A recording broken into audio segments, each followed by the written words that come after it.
Merumuskan masalah penelitian sosial.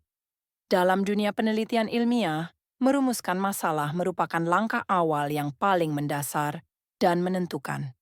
Tidak ada penelitian yang dapat dimulai tanpa adanya masalah yang jelas, karena masalah penelitian merupakan roh dan arah utama dari seluruh kegiatan riset.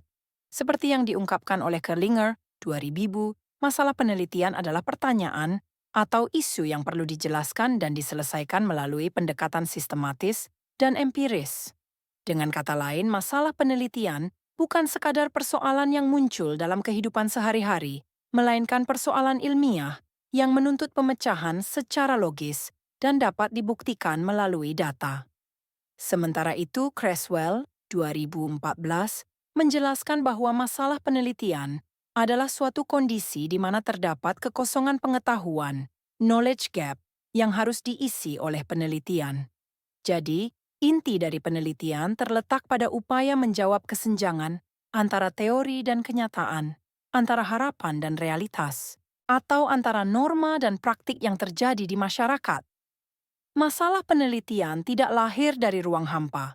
Ia muncul ketika peneliti memiliki kepekaan terhadap fenomena sosial di sekitarnya dan menemukan bahwa ada sesuatu yang tidak berjalan sebagaimana mestinya. Dalam konteks sosial misalnya, peneliti dapat menemukan bahwa partisipasi masyarakat dalam kegiatan pembangunan semakin menurun meskipun pemerintah telah memberikan berbagai insentif. Dari situ muncul rasa ingin tahu ilmiah yang kemudian mengarahkan peneliti untuk mencari penyebab, hubungan antar variabel, atau bahkan makna sosial di balik fenomena tersebut. Perumusan masalah dalam penelitian, oleh karena itu, merupakan proses intelektual yang menuntut kemampuan berpikir kritis, sistematis, dan analitis. Menurut Nazir 2013, perumusan masalah memiliki beberapa fungsi penting. Pertama, membatasi ruang lingkup penelitian agar tidak melebar ke arah yang tidak relevan. Kedua, menjadi dasar dalam penyusunan hipotesis, terutama dalam penelitian kuantitatif. Ketiga, menentukan metode pengumpulan data yang sesuai dengan tujuan penelitian. Dan keempat, memberikan arah yang jelas dalam analisis data dan interpretasi hasil penelitian. Sugiono, 2018, menambahkan bahwa rumusan masalah yang baik harus bersifat jelas, spesifik, dan terukur karena kejelasan rumusan masalah akan menentukan kualitas seluruh proses penelitian. Tanpa rumusan masalah yang tepat, penelitian dapat kehilangan arah dan hasilnya sulit diinterpretasikan secara ilmiah. Sebuah masalah penelitian yang baik memiliki beberapa ciri. Uma Sekaran, 2016, dan Baby, 2017, menjelaskan bahwa masalah penelitian harus relevan, signifikan, dan memiliki kontribusi terhadap pengembangan ilmu pengetahuan maupun pemecahan persoalan praktis. Masalah juga harus spesifik dan fokus, tidak terlalu luas, serta dapat diteliti secara ilmiah. Artinya, harus tersedia data empiris yang memungkinkan peneliti menjawab pertanyaan yang diajukan. Di samping itu, rumusan masalah harus logis, etis, dan realistis sesuai dengan kemampuan, waktu, serta sumber daya yang dimiliki oleh peneliti. Sebagai contoh, rumusan masalah seperti mengapa manusia berperilaku baik terlalu luas dan filosofis sehingga sulit diteliti secara empiris. Sebaliknya, pertanyaan seperti bagaimana pengaruh pendidikan moral terhadap perilaku empatik siswa SMA di Jakarta Selatan lebih spesifik, operasional, dan dapat dijawab melalui metode ilmiah. Masalah penelitian dapat bersumber dari berbagai hal. Menurut Neumann 2014, ada 5 sumber utama masalah penelitian, yakni pengamatan langsung terhadap fenomena sosial, teori dan hasil penelitian terdahulu, kebijakan publik dan isu aktual, pengalaman pribadi peneliti, serta tantangan sosial global. Pengamatan terhadap fenomena sosial sering menjadi titik awal penelitian. Misalnya, ketika seorang peneliti mengamati rendahnya partisipasi masyarakat dalam musrenbang desa di Kabupaten Wajo, hal ini bisa menjadi dasar untuk merumuskan masalah penelitian, seperti apa faktor penyebab rendahnya partisipasi masyarakat dalam musrenbang desa di Kabupaten Wajo. Sumber lain adalah teori dan penelitian terdahulu. Dalam hal ini, peneliti berangkat dari research gap, yaitu adanya ketidaksesuaian antara teori dan hasil empiris. Misalnya, teori Technology Acceptance Model, TAM, menyatakan bahwa persepsi kemudahan berpengaruh terhadap niat menggunakan e-government, namun hasil penelitian di Indonesia menunjukkan hasil yang berbeda. Maka muncullah masalah. Apakah persepsi kemudahan masih menjadi faktor dominan dalam niat penggunaan layanan e-government di kota besar Indonesia? Selain itu, kebijakan publik yang belum efektif atau menimbulkan kontroversi juga dapat menjadi sumber masalah penelitian. Contohnya, kebijakan makan siang gratis bagi siswa SD di Indonesia yang sulit diimplementasikan secara merata dapat melahirkan pertanyaan penelitian. Mengapa kebijakan makan siang gratis sulit diimplementasikan di sekolah-sekolah Indonesia? Pengalaman pribadi peneliti juga sering menjadi inspirasi. Seorang guru yang menyaksikan rendahnya motivasi belajar siswanya dapat merumuskan masalah. Apa pengaruh gaya kepemimpinan guru terhadap motivasi belajar siswa SMA di Jakarta? Sementara itu, isu-isu sosial global seperti perubahan iklim, migrasi, dan kesenjangan digital juga dapat menjadi sumber masalah yang kaya untuk diteliti. Proses merumuskan masalah penelitian tidak terjadi secara instan. Menurut Creswell 2014 dan Nazir 2013, langkah-langkah perumusan masalah dimulai dari identifikasi masalah awal, pembatasan masalah, penyusunan pertanyaan penelitian, penelaahan teori, hingga perumusan masalah akhir. Pada tahap identifikasi masalah, peneliti mengamati fenomena dan membaca berbagai sumber untuk menemukan hal-hal yang belum terjawab oleh penelitian sebelumnya. Setelah itu, peneliti perlu mempersempit ruang lingkup agar fokus dan visible untuk dikaji. Kemudian, masalah yang telah dipilih dirumuskan dalam bentuk pertanyaan penelitian. Kerlinger 2000 menekankan bahwa pertanyaan penelitian yang baik harus mengandung hubungan antar variabel dan arah hubungan tersebut, agar dapat diuji secara empiris. Rumusan masalah dalam penelitian dapat berbentuk kalimat tanya atau pernyataan, tergantung pada pendekatan yang digunakan. Dalam penelitian kuantitatif, rumusan masalah biasanya bersifat spesifik dan operasional, seperti apakah terdapat pengaruh gaya kepemimpinan transformasional terhadap kinerja pegawai di Dinas Lingkungan Hidup Jakarta? Atau, bagaimana hubungan antara literasi digital dan partisipasi politik masyarakat urban? Rumusan seperti ini bertujuan untuk mengukur hubungan antar variabel dengan pendekatan statistik. Sugiono, 2018, membedakan 3 jenis rumusan masalah kuantitatif, yakni deskriptif, komparatif, dan asosiatif, kausal. Rumusan deskriptif berfokus pada gambaran fenomena. Rumusan komparatif membandingkan dua kelompok, sedangkan rumusan asosiatif mencari hubungan atau pengaruh antar variabel. Dalam penelitian kualitatif, rumusan masalah bersifat eksploratif dan terbuka. Menurut Creswell 2014 dan Moleong 2017, rumusan masalah kualitatif biasanya diawali dengan kata tanya bagaimana atau mengapa. Misalnya bagaimana masyarakat pesisir memaknai partisipasi mereka dalam kegiatan bank sampah di lingkungan perkotaan, atau mengapa generasi milenial di Indonesia memilih gaya hidup child-free. Pertanyaan seperti ini bertujuan menggali makna, nilai, dan pengalaman sosial tanpa menguji hubungan variabel secara kuantitatif. Dalam penelitian campuran, mixed methods, rumusan masalah dapat menggabungkan kedua pendekatan tersebut. Menurut Creswell dan Plano Clark 2018, penelitian campuran harus memiliki rumusan kuantitatif, kualitatif, dan integratif. Sebagai contoh, bagaimana pengaruh penggunaan e-government terhadap tingkat keterlibatan warga, kuantitatif, bagaimana warga memaknai pengalaman mereka menggunakan e-government, kualitatif, dan bagaimana kedua hasil tersebut saling melengkapi dalam menjelaskan peran e-government terhadap keterlibatan warga, integratif. Para ahli memberikan pandangan yang berbeda, namun saling melengkapi tentang perumusan masalah.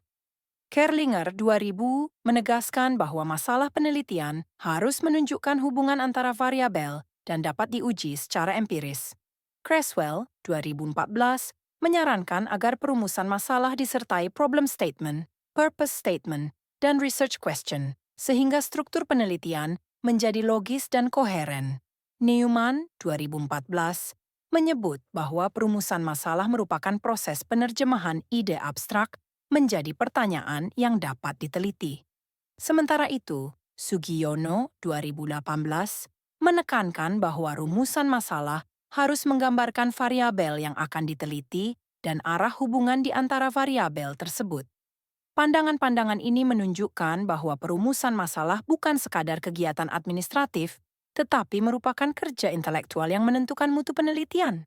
Untuk memberikan gambaran konkret, dapat disajikan beberapa contoh rumusan masalah dari berbagai jenis penelitian.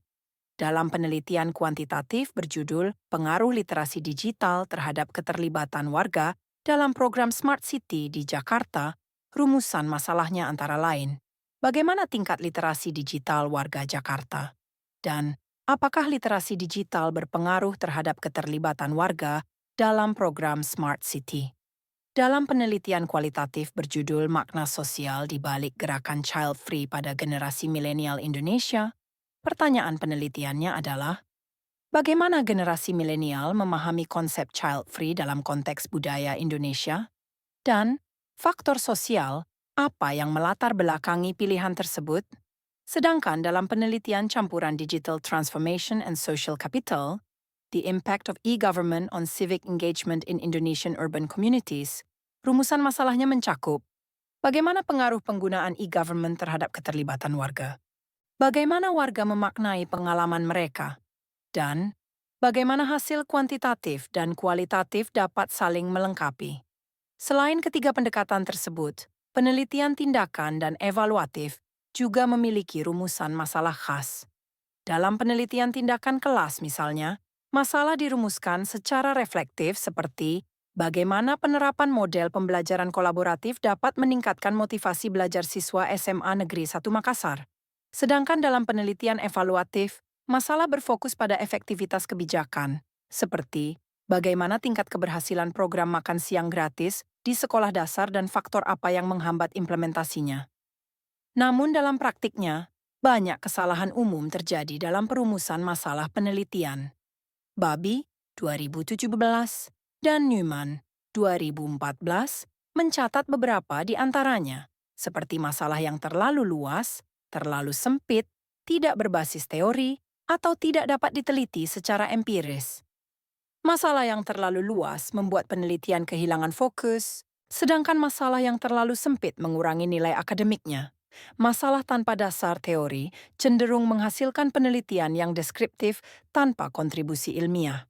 Kesalahan lain adalah rumusan yang normatif, seperti apakah korupsi itu buruk, yang jelas tidak memerlukan penelitian karena jawabannya sudah diketahui. Rumusan masalah memiliki hubungan yang erat dengan seluruh komponen penelitian lainnya. Tujuan penelitian merupakan turunan langsung dari rumusan masalah. Setiap pertanyaan penelitian memiliki tujuan yang paralel. Dalam penelitian kuantitatif, rumusan masalah menjadi dasar untuk membentuk hipotesis yang akan diuji. Metode penelitian, teknik pengumpulan data, hingga teknik analisis semuanya ditentukan berdasarkan rumusan masalah. Bahkan, kesimpulan dan rekomendasi penelitian harus menjawab rumusan masalah secara sistematis. Dengan kata lain, kualitas rumusan masalah menentukan kualitas keseluruhan penelitian. Secara praktis, proses merumuskan masalah dapat digambarkan dari contoh sederhana. Misalnya, seorang peneliti mengamati bahwa banyak mahasiswa mengalami stres akibat penggunaan media sosial yang berlebihan. Dari fenomena tersebut, peneliti mengidentifikasi masalah. Apakah intensitas penggunaan media sosial berpengaruh terhadap kesejahteraan emosional mahasiswa? Setelah menelaah teori uses and gratifications serta cognitive behavioral model, peneliti mempersempit fokus pada intensitas penggunaan dan tingkat kesejahteraan emosional. Dengan demikian, rumusan masalah akhirnya berbentuk pertanyaan yang dapat diuji secara empiris. Menurut Sugiono 2018, Penulisan rumusan masalah dapat berbentuk kalimat tanya atau pernyataan. Creswell 2014 menyarankan agar rumusan kuantitatif berbentuk pertanyaan agar objektif, sedangkan dalam kualitatif boleh berupa pernyataan yang menuntun eksplorasi. Biasanya rumusan masalah diawali dengan kalimat pengantar seperti, berdasarkan uraian latar belakang di atas, maka permasalahan penelitian ini dapat dirumuskan sebagai berikut dan diikuti dengan daftar pertanyaan penelitian. Dari perspektif filosofis, perumusan masalah tidak hanya bersifat teknis, tetapi juga epistemologis. Dalam paradigma positivistik, masalah penelitian diidentifikasi dari fenomena yang dapat diukur dan diuji secara objektif. Dalam paradigma interpretif, masalah muncul dari upaya memahami makna sosial di balik tindakan manusia. Sedangkan dalam paradigma kritis, masalah dipandang sebagai manifestasi dari ketimpangan sosial atau dominasi kekuasaan yang harus diubah melalui penelitian. Pandangan ini menunjukkan bahwa setiap paradigma memiliki cara pandang berbeda dalam menilai apa yang disebut sebagai masalah. John Dewey, 1938, pernah mengatakan bahwa a problem well stated is a problem half solved, yang berarti masalah yang dirumuskan dengan baik sudah setengah terpecahkan. Oleh karena itu, kemampuan merumuskan masalah bukan hanya keterampilan metodologis, tetapi juga cerminan dari ketajaman berpikir seorang ilmuwan. Pada akhirnya, dapat disimpulkan bahwa merumuskan masalah penelitian merupakan tahap paling penting dan menentukan dalam seluruh proses penelitian. Ia menjadi kompas ilmiah yang mengarahkan peneliti pada tujuan, metode, dan hasil yang diharapkan. Masalah penelitian yang baik harus memenuhi kriteria ilmiah: relevan, signifikan, spesifik, empiris, logis, dan dapat dilaksanakan. Dalam penelitian sosial, masalah lahir dari dialog antara teori dan realitas, antara pemikiran kritis dan kepekaan sosial. Seorang peneliti yang mampu merumuskan masalah dengan tajam sejatinya telah menyelesaikan separuh perjalanan penelitiannya. Dengan kejelasan rumusan masalah, seluruh proses, mulai dari pengumpulan data, analisis, hingga penarikan kesimpulan, akan mengalir secara sistematis dan bermakna. Dengan demikian, merumuskan masalah penelitian bukan sekadar langkah awal dalam metodologi, melainkan jantung dari proses ilmiah. Disinilah letak keindahan penelitian, kemampuan manusia memahami, mempertanyakan, dan mencari kebenaran atas fenomena yang terjadi di sekitarnya melalui pendekatan yang sistematis, rasional, dan empiris.